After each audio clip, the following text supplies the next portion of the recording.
नमस्कार दोस्तों, मेरा चैनल कथा भक्ति सागर में आप लोग का स्वागत है। आज हम जीवित पुत्रिका व्रत की दो बहनों की कथा सुनेंगे। एक गांव में दो बहनें रहती थी। दोनों का एक ही गांव में विवाह हुआ था। जो बड़ी बहन थी वो धनी घर में थी और छोटी वाली बहन गरीब घर में थी।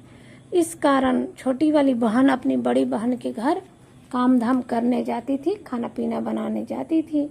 बड़ी वाली बहन जो थी बहुत घमंडी थी, बदमाश थी, क्योंकि उसको हमेशा मतलब घमंड में रहती थी कि मेरे पति बहुत कमाते हैं, ये हैं वो हैं। छोटी वाली बहुत सरल स्वभाव की थी। जो वो बड़ी अपनी बहन के घर जाती थी काम करने, तो जब वो घर से अपने घर वापस आती तो उनकी बहन क्या करती, जो आटा का चोकर होता है ना, वही चोकर वो अपनी बहन को दे देती थी। और ये छोटी वाली क्या करती, वही चोकर लेके आती और उसी का लिट्टी बना के खुद भी खाती और बच्चों को भी खिलाती थी। जब जितिया का व्रत आया तो व्रत के एक दिन पहले हमारे तरफ है नियम कि हम लोग खाते हैं नोनी का साग, मड़ुआ का रोटी, इस तरह से। लेकिन छोटी वाली जब बड़ी वाली के घर गई, खाना पीना बना दी, वापस आने लगी, तो उस दिन भी उसकी बहन जो बड़ी वाली थी उसको चोकर ही दी। अब ये क्या करे, घर आके चोकर का लिट्टी बनाया और खुद भी खाई और बच्चों को भी दी। और आधा लिट्टी को क्या की थी, अपने तकिए के नीचे रख ली थी। पहले नियम था ना, सरगई खाते थे जितिया में, तो सोची थी कि सुबह उठ के मैं इसको खा के और फिर व्रत शुरू करूँगी।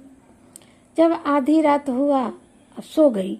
जब आधी रात हुआ तो उसको दरवाजे पर, सपने में ही दरवाजे पर कोई उसका दरवाज़ा खटखटाया, तो नींद में ही अपना दरवाज़ा खोल दी और बोली कि जब वो एक बूढ़े आदमी आए तो बोले कि मुझे बहुत जोरों की भूख लगी है। तो नींद में ही बोल रही है कि मेरे घर में तो कुछ नहीं है, जाइए वही तकिया के नीचे रखे हैं लिट्टी, आधा उसी को खा लीजिए। वो बूढ़ा जो आदमी था वो खा लिया तकिया के नीचे से लिट्टी। खाने के बाद बोला कि अब मैं, उसको लैट्रिन लग गया, बोला कि मैं लैट्रिन करूँगा।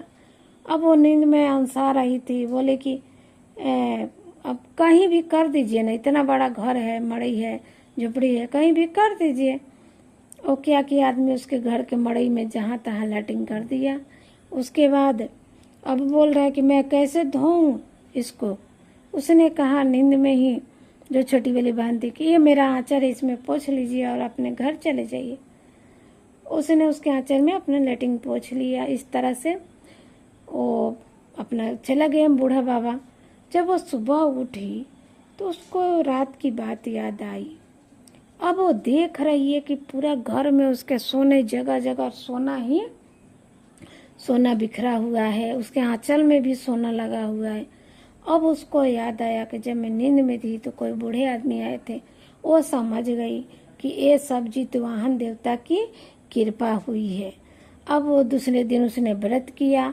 उस दिन अपनी बहन के घर नहीं गई, तीसरे दिन पारण की, अपना श्रद्धा से सब व्रत की पारण की।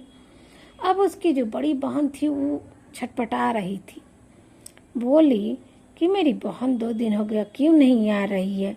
उसने अपने लड़के को भेजा कि जाओ मेरी बहन को बुला लाओ। जब वो आया अपने घर, मौसी के घर, बड़ी वाली के लड़का आया छोटी वाली के घर, बोला कि चलो मौसी, माँ बुला रही है। उसने कहा कि मैं अब उसके घर काम करने नहीं आऊँगी। तब बड़ी वाली की लड़का जो आया था छोटी वाली के घर, जाके बोला कि मौसी का तो पूरा घर बन गया है, किसी चीज़ का कमी नहीं है, पूरा सोना चांदी भरा गया है। मौसी बोल रही है कि मैं काम करने नहीं आऊँगी। बड़ी बहन तो लालची थी, दौड़ी दौड़ी आई अपनी बहन के पास, पूछा कि अरे बताओ कैसे कैसे तुम्हारे पास इतना धन दौलत आ गया, क्या हुआ था। तब छोटी वाली बहन तो बहुत सीधी सादी थी, उसने सारी बात कह सुनाई। अब बड़ी वाली ने, बहन ने क्या किया, इंतजार किया। अगले साल फिर जब जितिया का व्रत आया तो उसके पास तो सारा धन दौलत था, फिर भी उसने चोकर का लिट्टी बनाया और वैसे ही आधा लिट्टी सिर के पास रख के सो गई। जब आधी रात हुआ तो जितवाहन बाबा आए वहाँ पर, तो उसने वैसे वैसे ही कहा कि लिट्टी है, जाके खा लीजिए। जब लैट्रिन करने के लिए बोले तो बोले कि कर लीजिए कहीं भी घर पर, और जब पोछने के लिए बोले तो बोले कि मेरे आंचल में पोछ दीजिए। अब जब सुबह वो उठी बड़ी वाली बहन, तो पूरा उसका घर महक रहा था, पूरा उसका कपड़ा गंदा हो गया था, सब एकदम बेकार हो गया था। अब वो समझ गई कि एकदम परेशान हो गई। वो समझ गई कि जितवाहन बाबा ने मुझे सजा दिया था। वो लालची एकदम बिल्कुल औरत थी, और अपने बहन को मतलब बुलावा भेजा। जब छोटी वाली बहन आई तो उससे बोली बड़ी वाली बहन कि बताओ, तुम तो मेरे से झूठ बोल रही थी, जैसे जैसे तुमने किया था वैसे वैसे मैंने किया है, लेकिन यहाँ तो देखो चारों तरफ गंदगी ही गंदगी भरा है, तुम्हारे घर तो सोना चांदी हो गया था। तब छोटी वाली बहन ने समझाया कि देखो दीदी, आपने लालच किया था, मेरे मन में लालच नहीं था, मैंने तो सच्चे मन से जो भी था जो किया था। आपके पास तो धन दौलत सब रहते हुए अपने चोकर का लिट्टी बनाया, ऐसे ऐसे किया, इसलिए जितवाहन बाबा ने आपका धन संपत्ति नष्ट कर दिया है। तब बड़ी वाली बहन को बात समझ आ गई, और उसने कहा कि अब बताओ कैसे ये ठीक होगा। फिर छोटी वाली बहन ने कहा कि आप अगले साल श्रद्धा से फिर जितवाहन बाबा का व्रत कीजिएगा, और श्रद्धा से उनका पूजा पाठ कीजिएगा, जरूर आपको माफ़ कर देंगे। बड़ी वाली बहन ने वैसा ही किया, और बाद में वो भी ठीक हो गई। तो जय हो जितवाहन बाबा की।